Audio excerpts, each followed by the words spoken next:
Hi, everybody. We are back with another episode of Beyond with Liz, and I'm here with my dear friend, Alicia, and I'm so excited to have her, guys. I'm going to let Alicia introduce herself, and then we're going to get started in today's conversation. I'm so happy to be here. Thank you so much for inviting me on the podcast. I've been listening to episodes and I love it, and I'm so thrilled to be on the podcast. My name is Alicia Rinka. I'm based in Denver, Colorado. I am a destination wedding photographer. So yeah. Yes, and as I say, Alicia is that girl, okay? Don't Alicia is amazing. Her work is amazing. She has been in Thank Vogue. you. She's been in every major publication, and I just love her to death. Thank you so much. You're so sweet. Thank you. Yeah, what do they call it? Bromances. I'm just going to call it a girlmance. That's just what we're over here. Yes. Loving on each other. I love it.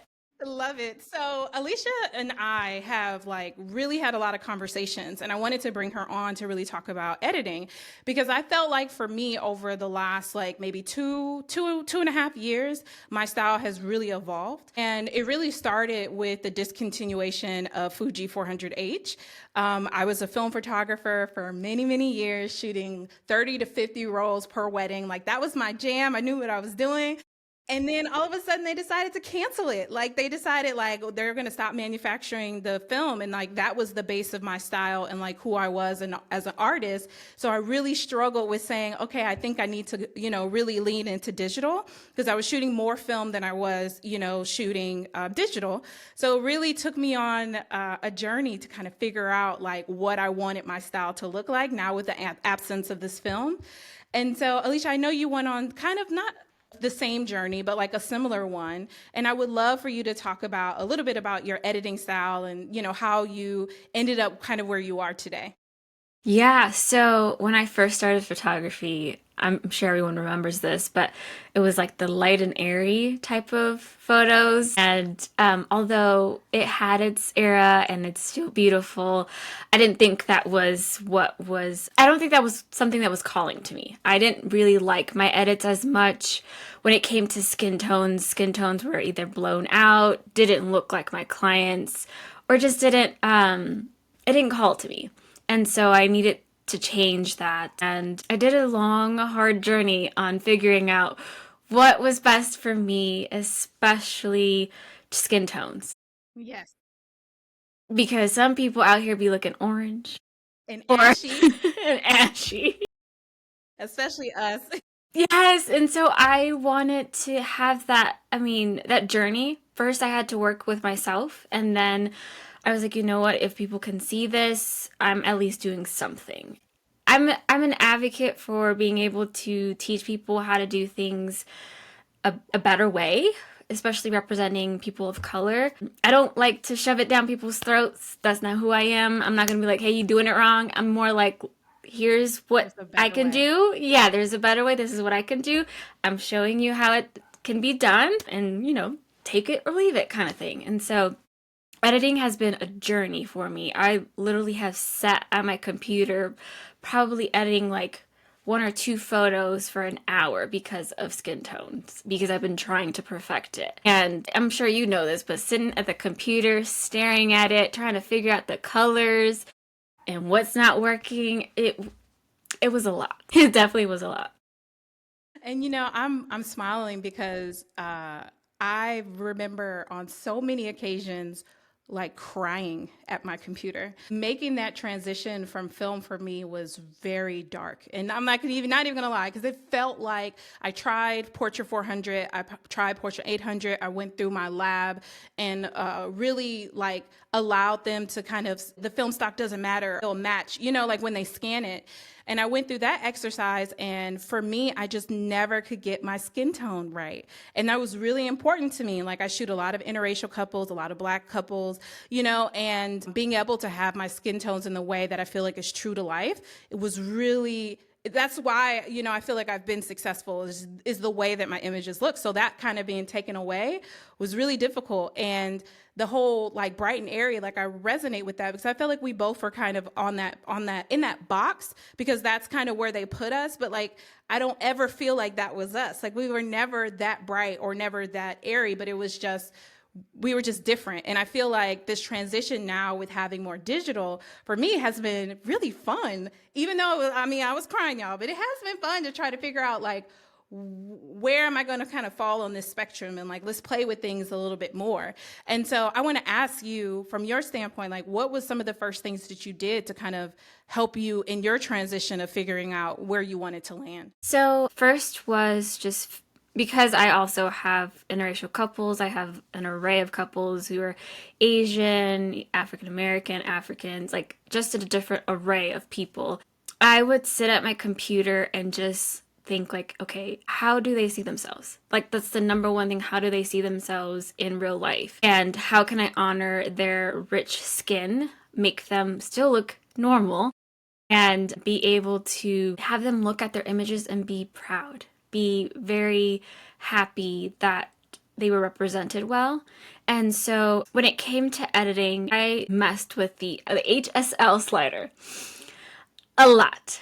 And I know there's some people, granted, I see a lot of photographers work. I feel like my Instagram is nothing but other people, other vendors. So I look at everyone else's work and I'm like, oh, they're just decreasing saturation, or they're taking out the orange or the warmth in clients.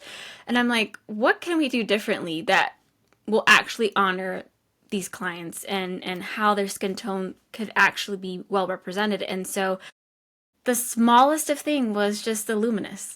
Literally was the luminous. And when I figured that out, I was able to just take off. I mean, I did a little bit of different editing with like how much exposure I put into my images, the contrast, and so forth and so on. But the luminous was actually the one that made it break it for me. And I'm like, wait, hold on. This took me a long time to do. Like, I could have figured this out a while ago. But it was a journey. I think for me, it was 2 years ago, too. I think it was during the pandemic when I was just frustrated. I mean, granted, everyone was frustrated with how everything was going, but I had time to focus a little bit more on editing. And I was just frustrated. I was like, I don't think this represents my clients well or anyone well. And I need to figure out how to do this in a way that speaks to my clients, speaks to the wedding industry, especially publications. And just, I'm doing the walking and the talking. I'm not just doing, the talking. I'm advocating for everyone else to be able to see that this is possible. Right. And I mean, I love that. And for me, it was the highlights. The highlights were the moment where I was like, "Oh, this is like the issue." And then one of the things I would say too, like with that journey of figuring it out, is I would take images from across many weddings and I would just have one gallery with all of those different lighting situations, with all of those different skin tones. And when I was trying to figure out where I wanted to land, it was really trying to see how my work could look cohesive over a lot of different lighting situations. I really feel that there has been a rise of people thinking like, oh, I'll just buy a preset and like, my work would be great. And yeah, I feel like it's the base of kind of where you will start. And I'm not going to sit here and act like I haven't bought all the presets because I bought all of them. All of like buying presets and just putting presets on your photos are not going to make you stand out. It's not going to make you feel different. And it's actually kind of sad to me because like I do scroll and I do see and I'm like, that is, tab and this is Fuji 400H and I could tell exactly what preset it is. And when you have a sea of photographers doing the exact same thing,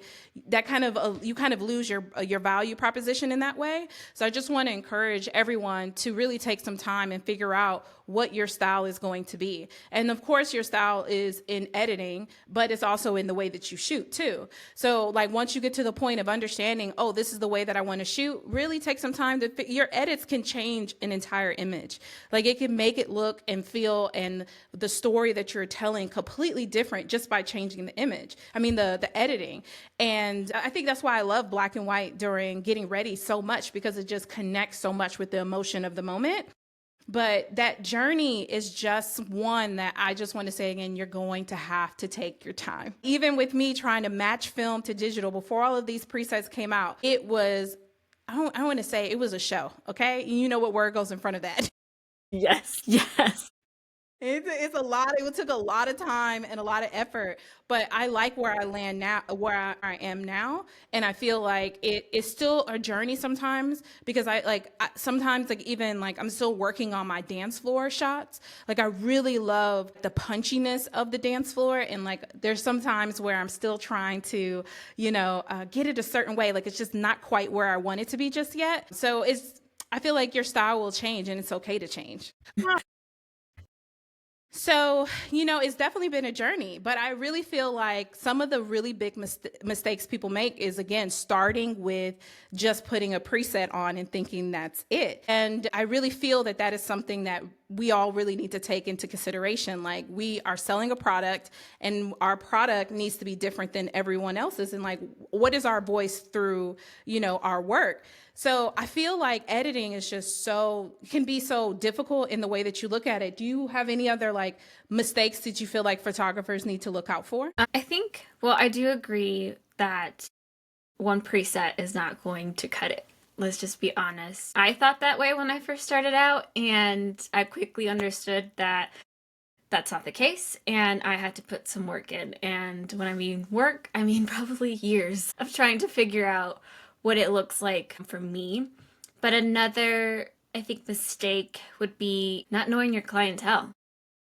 I know that's pretty vague, but I've seen so many photographers where their exposure or their highlights or their contrast just does not make the client. Like the client doesn't look like that. Like if you were to see them in real life versus a photo, you're just like, okay, there could have been some work, right? So I feel like a mistake is not knowing your client. And Yeah. obviously that comes with like your branding and the way you market yourself, but your bulk of your marketing is your images. It's the way you present your images. So knowing yourself, knowing your client and what they want from you and what you want from your brand is probably the best thing. I mean, we can get into like, what an image should look like when you're doing editing, but if it's not your brand, it's not your brand. I know my brand. I can't go to someone and be like, oh, that's not your brand, because ultimately, like, you don't know, right? Everyone has their own journey. But I would say mistake is just not knowing who you are and who your clients are. And, there's some people that slip through the cracks. I won't lie. There's people that you're just like, they come to you. I've had a client where they're just like, oh, I don't like that I look more green, like on the warm side, more green than magenta. And I'm like, I guess we didn't, yeah. I'm like, I guess we didn't see this. But I mean, that's when you have a communication with your client and you're just like, okay, let's work together to figure out how you want to look like, right? Like, what do you want, more pigment in your skin or what it is? But it takes time. Yeah. I mean, when you said that, it made me think about the whole sepia bride situation and like kind of how that happened. And I feel like that photographer, by the way, handled it very well. Like she was very professional, but I think that that was a really good example of like that mismatch of like Yes. not. Of her client not understanding the way that she edited, because when I Mm-hmm. looked at the images, they were very consistent to what her style was.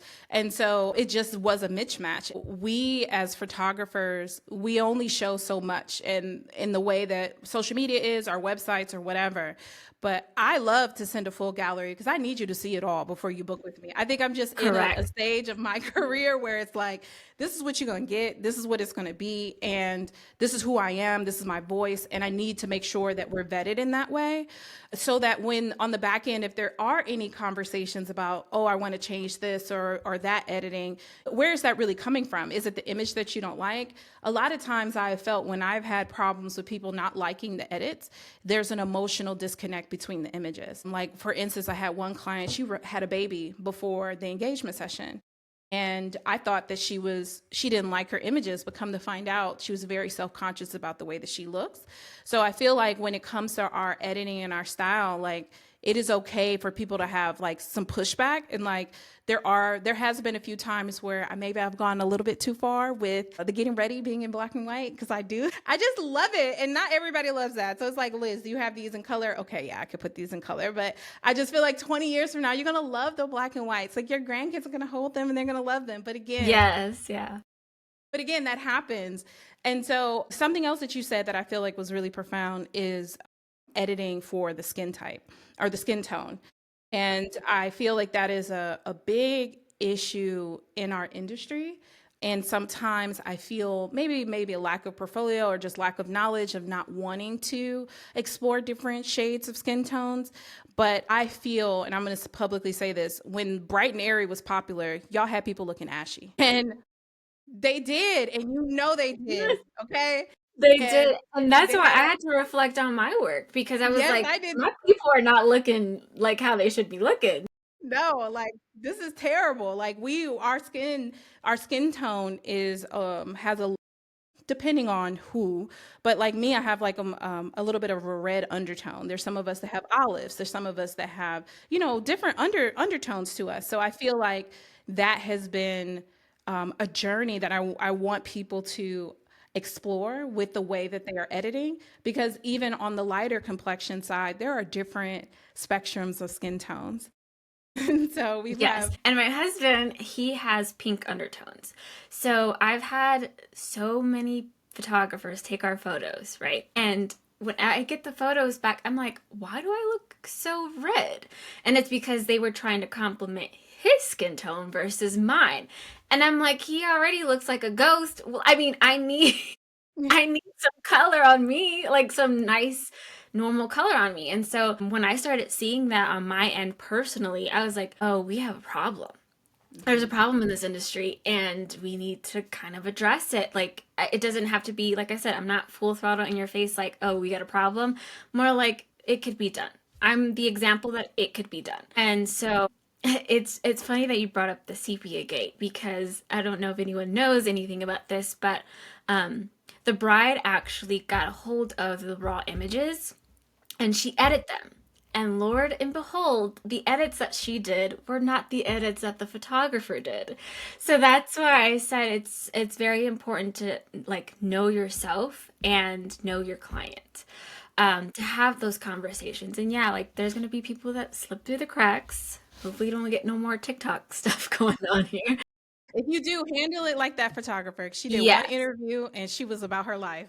Yes, she did it with grace. She did it with grace. I would have probably had like 12 TikToks too I with would, that lady. I'd have been like, you know what? We both gonna get revenue off of this. yes, we definitely are. No, but I agree with you. I feel that, the spectrum of skin tones is something like we are professionals. And so understanding that you are a professional that are going to encounter many different people, it is your responsibility to learn how to edit in a way that complements everyone's skin tone in your style.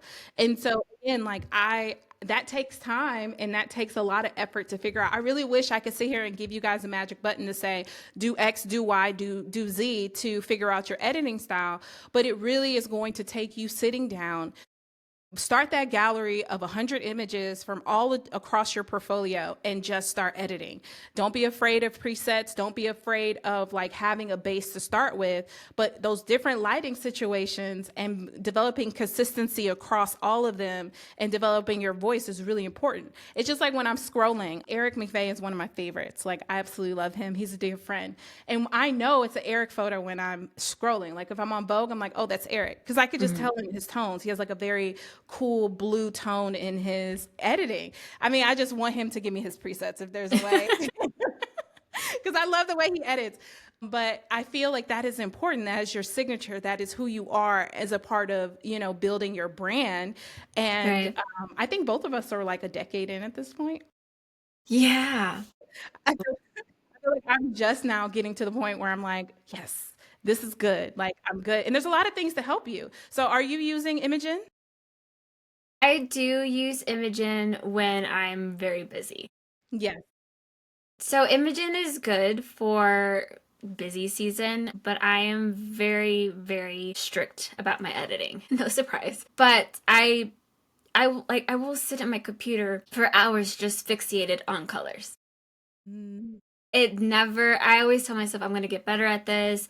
That's the reason why I went to Imogen was because I was like, I gotta get better at this. Imogen does at least 60% good, and the rest I'm like, oh, I still gotta go back in and be like, okay, this, I gotta adjust this. I don't like the color for that. The greens.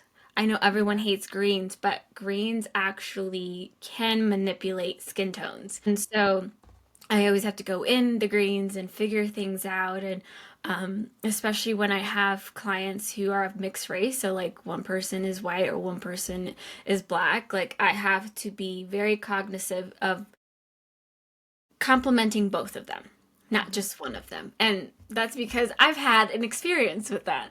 Yes. It's I like at this point I'm like, you know what? I'd rather have photos of me and my family in black and white at this point. Yeah. Anything else, just don't even do it, right? Just don't. I'm not mad at you. So you said that you're strict with your editing. What are some things that people can look for, like when they're on this journey to help them, get some more consistency? I would say contrast for, well, this is a personal preference. I will say this. I fixate a lot on contrast, which I should say, will change the look of colors.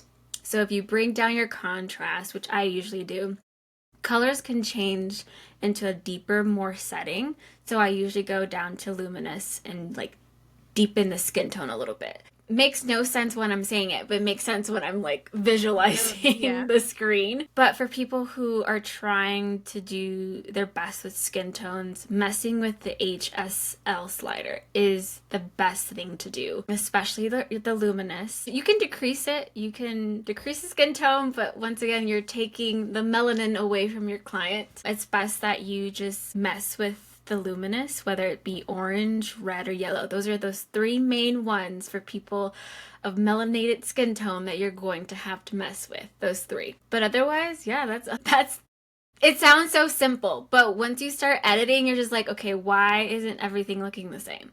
Right. And it's because different locations, different weather. Like I Yeah. said, the green can create an overcast or casting on a skin, which can change the skin tone.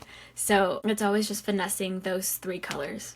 Yeah. I mean, thank you for that because that is basically what I have done.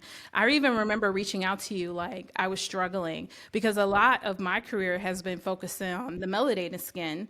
And I really had a hard time developing like a system for myself when it came to the lighter complexion and like more pale, more red undertone. And so I reached out to Alicia and I was like, I wanted some help, but then I sat down to myself like, if Alicia helps me, I'm never going to figure this out and I'm never going to do it. And so I was really frustrated through that process. And I really feel like, again, when you are going through the process of editing skin tones, like I even sometimes take video, like if I have the day of video, just to mentally remind myself, like, what was the scenery? What did it look like? Even cell phone video, even though that's not 100% perfect, sometimes that will bring you back to reality. And when I'm editing, I will go from my computer screen to my cell phone just to see a difference and to make sure that there's not a huge difference. Majority of the time, if they're on an iPhone, there's not that big of a change. Like our screen, another thing that I would recommend, generally speaking, with Apple computers, they've gotten a lot better. And calibrating your screen really only matters that much when you are, printing. But that also was something that I went through to make sure, like, hey, am I editing properly, like in the proper lighting and the proper, environment to make sure that my colors are correct? Because that has been an issue for me before. Like I wake up in the morning, it's like this is completely wrong. Like I don't know, this 3 o'clock edit, like these people look blue. Like what was I doing? Yes, that's actually another thing too. Like, I edit at night. I cannot edit in the daylight. For some reason, like, if I look at my edits from the daylight at night, some people be looking orange. So, Yes. so I'm just like, okay, I have to, there's a strategic thing that I have to do, which is edit at night. That's all I Yeah. can do, right? And so that's probably another helpful tip too, if you're just a person where like colors do mess with you, like it messes with me all the time, then kind of changing when you edit is probably the perfect thing to do as well. But yeah, I'm in the same boat. I'm like, oh dang, I edit that too green, Yeah. too orange. Gotta bring it back down. But that's like that just tells you that you are obsessed, not obsessed, but like you love the work that you do. You're obsessed with the colors. You want it to be great for your clients, but you are just, I don't know how to explain it. You're just very drawn to the work that you want to do. Absolutely. And so I just want to circle back really quick, just in case no, and you guys don't know what Imagen is, because we kind of skirted over that. So Imagen is a software, it's an AI software that will allow you to take your previous edits, and you can take up to 3,000, 4,000, 10,000 photos that you have previously edited, and develop your own kind of presets inside of Imagen. And so what it will do is take your edits across all of those different lighting situations, and then you can upload your Lightroom catalogs into the system, and it will edit it for you. And I agree with you, like it is a base when it comes to your editing. It gets me, I would say honestly now about 80% of the way, because I think I have like 20,000 edits inside of Imagen at this point. So the more that you have inside of the AI software, the better it gets. And so the more that I have fed it over time, I feel like I'm pretty much there. For the most part, I'm really just changing things when it comes to like removing things out of the background. But when it comes to the skin tones, the edits, like we're almost to the point. I wish I could just like run it through the software and that's it. But of course, that's never the process. But I do feel like that is a really great way to develop consistency. And I feel like that's a cheat code nowadays to being a photographer. I'm not even gonna lie. Things have gotten a lot easier in this category. Like I really even say 5 years ago, we were in the trenches. And now you really can develop a really sense of what direction you want to go in by having those systems in place for you to have that consistency across, different lighting situations. But I would say again, really taking the time to sit down to learn what Lumious is. Am I even saying it right? As I'm telling you to learn it, I'm gonna say things wrong, but like to really understand what those things are in Lightroom and how they affect the image. When I was starting out, what I would do is I would just take the slider all the way to the top and all the way to the bottom just to see where it affected an image. Like what part of this is, where's the red, or like where's the green in this image? Is it going to affect, like even in the skin tones, like is this going to mess with the undertone? What is the luminance going to do to the image if I go all the way up or all the way down? So like really even sitting there and just sliding back and forth for a few hours will really help you understand, like, oh, I know how to fix this problem. When you see a problem happening, I know where to go in editing to kind of make this not an issue anymore. So I think that would be another recommendation I would say to everyone to try. Yeah, that's a good recommendation. It also just shows that it'll show what you like, what your preference is when you put in your own presets. Because there's some photographers that are more on the bluer side of editing, like you see blue tones in their photographs, and some people are just more warm. Mm-hmm. And so people who do photograph on the bluer side, I always tend to see that they did not do anything with the undertones of the client, or they just, messed a little bit with the warmth, and that's about it of the skin. And so, and that's their preference of how they edit. But if you want to get better when you're editing in that kind of style, using the luminous is probably the best thing you should do. Because I edit in between the blue and warm. It's right in the middle. Mine is like right in the middle. Sometimes it's a little bit in the warmth, because some clients really like to have more warmth in their photos, especially living in Colorado. So I tend to go more warmth, a little bit more magenta, and then obviously just even clients of like more paler skin, I'm adjusting that skin tone for them, because like in real life they don't look red or they don't look pink. Yeah. They look normal. They have a nice skin tone to it. Yes. And then I love that creaminess of an undertone. Like I really love like when the skin has that. And one of the things that I have been on a journey with, guys, I don't know if I've talked about my equipment getting stolen, but that's a whole nother conversation. And so that happened last year. And with my equipment getting stolen, I really took some time to explore different types of cameras. And I realized that with my editing, like the different types of cameras were really impacting the skin tones. And so I really, really love Leica. I really love the way that it renders. Like that has been like where my heart is now. I went to Bridal Fashion Week. That's the camera that I used. And if you go over to New York Bridal Fashion Week, the Instagram page, all of those images on that page were raw out of the camera. Straight out of camera, no editing, nothing on top of it. So and for me, it was like, I'm just going to see what it feels like to just be able to shoot. And like I uploaded the images straight from my phone, from the memory card to my phone, and uploaded them. And I've never been able to do that I've never been able to upload a raw image and it have like those really beautiful colors that I have experienced with Leica. And so I want to say that to you, like, too, if I don't want to put it on your equipment because I know that there's different things that you can do inside of your equipment to help you with your editing. But like, you really may not like the way that, Canon renders. Like maybe that's the Yeah. issue. Yeah. You really may not like the way that Nikon it renders. Like that could also be a part of the problem. Yeah, so I've that was actually part of my journey. I've had second shooters. I am a Canon shooter. Well, kind of am. But I've had second shooters with different equipment. I've had Nikon, I've had Fujifilm, I've had Sony, because everybody and their mom has Sony right now. Yeah. Yeah. And I actually did a lot of comparison. Nikon renders more yellow. It's more yellowish green.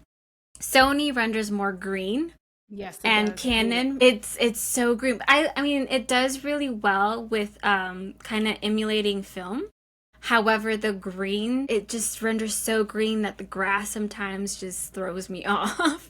Canon is more magenta and Fujifilm is more blue. And I actually have a Fujifilm and I work with Fujifilm, Canon, and I have like Pentaxes, but those are obviously film. And so I have two cameras that are different from each other. And I had to work. That's part of my work, was work with those different types of RGBs. Every camera has a different RGB.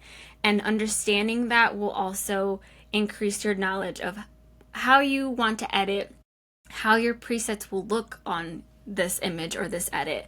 It's really cool that Leica, like, that's awesome that you could pull the images out of Leica and not having to edit that at all, because those are fantastic, by the way. Oh, thank you. Like, I like being able to have that ability of just like, oh, I don't have to do anything. Like, this is perfect, right? In a perfect world, I wish we can all do that. However, every camera, or every company, I should say, camera company has different RGBs. And understanding that also is a great knowledge for you to get on this editing journey of yours. Yes, and I love that you don't shoot all just Canon because I'm not loyal at all. Like since I Me neither. guys, at one point in my career, I was a sponsored photographer. I'm no longer sponsored. And so with that sponsorship gone, now I'm open to everyone. So I really shoot Fuji. I shoot Sony. Canon's the only one that I've never shot like as like my full-time equipment. I absolutely love the way that Canon lenses render. I feel like Canon's glass is the best glass in the industry, hands down, just my opinion. But this journey that I've been on with Leica has been really great. Like I really feel like just the style and where I am and the way that I'm shooting, having more of a rangefinder camera has been really great for me. And I feel like it is allowing me to not be as intrusive. And I feel like on the editing side, now guys, the Bridal Fashion Week situation was a fluke. Like, let me say that. And the reason why I say that it was a fluke, because I was in an environment where all of the lighting was perfect. And so like it was already set up in a way, like I'm at a fashion show, so they are paying for really great lighting. And even if I have a few that were outside, that was just like, it was during golden hour, just kind of lucked up. So in that situation, like with that camera and being where I was and it not being on my personal photography page, I felt confident to be able to post those and say, these are really beautiful the way that they are. There's one where you could tell that the color grading is off. To this day, I want to hide it, but I can't because the brand is like all on it. But long story short, I really feel like that experience of being able to experience that camera and the experience of being able to test the different things, like if you are struggling, like you said, with editing, you may want to explore different options. I never was open to Leica. I never thought it was something that I wanted to shoot with. Yes, I love that you said explore your cameras, because I mean, granted, there's some people that will jump ship, like when Sony came out and everyone was like, oh, we're going to Sony, forget Canon. And I'm like, yeah, it's like the same equipment. It's just different renderings, right? It has to do with your editing, and you just have to focus on, okay, this is what the RGB looks like. How can I get my presets or my, what's the other word for it? There's no presets. It's I don't want to called Tab Out, but Tab calls it something different. And I don't want to call Oh, it a preset. profile. Is it A profile? profile, yeah, because I'm like, Okay. some people come for your neck when you're not saying it right. So, Yeah. using the same profile. So you just have to be diligent and understanding your equipment and your editing. Also, just sitting at the computer and realizing, okay, this is not what I like. This is what I like. I do want to honor skin tones, or like you said, mess with the luminous, bring it all the way up, bring it down. And it's going to be a journey. I mean, I'm impatient. I'm a very Yeah. impatient individual, and I wanted to work so hard at my editing that it took me literally like a couple of months within the pandemic to be like, this was easy. And it's because every day I was editing. I was like, okay, how can I fix this? This is frustrating me. This does not look like anything I would love to share, especially with the light and airy trend. Like Yeah. I didn't feel like that was me. And that saying, like, everyone else is not what you're gonna like. And so it took me a while. I was like, you know what? I need to be different. I don't know how different, but different enough to where I'm just like, my clients can tell that I'm honoring their skin tone. Yeah, I love that. And I really appreciate you even, talking about that journey that you've been on too, because like my journey was also one that I'm still on today, but it really took time. And I know we keep going back to that, guys, because you can look at other people's work and say, my goodness, like this is so beautiful. But I want to say to you, what you are recognizing, what you're calling out beautiful is consistency.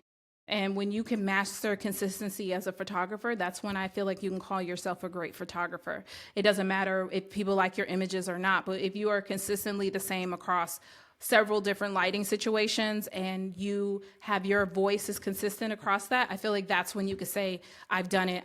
I'm happy where I am.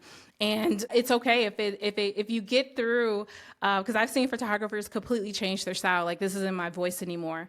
And that is okay too. But what we don't want you to do is edit and have 5 images look one way and 3 images look another. We need all 8 of them to look like they're in the same gallery, But if you decide Yes. 5 years from now you want to get rid of the way that you were editing, you want to move on, that's totally fine.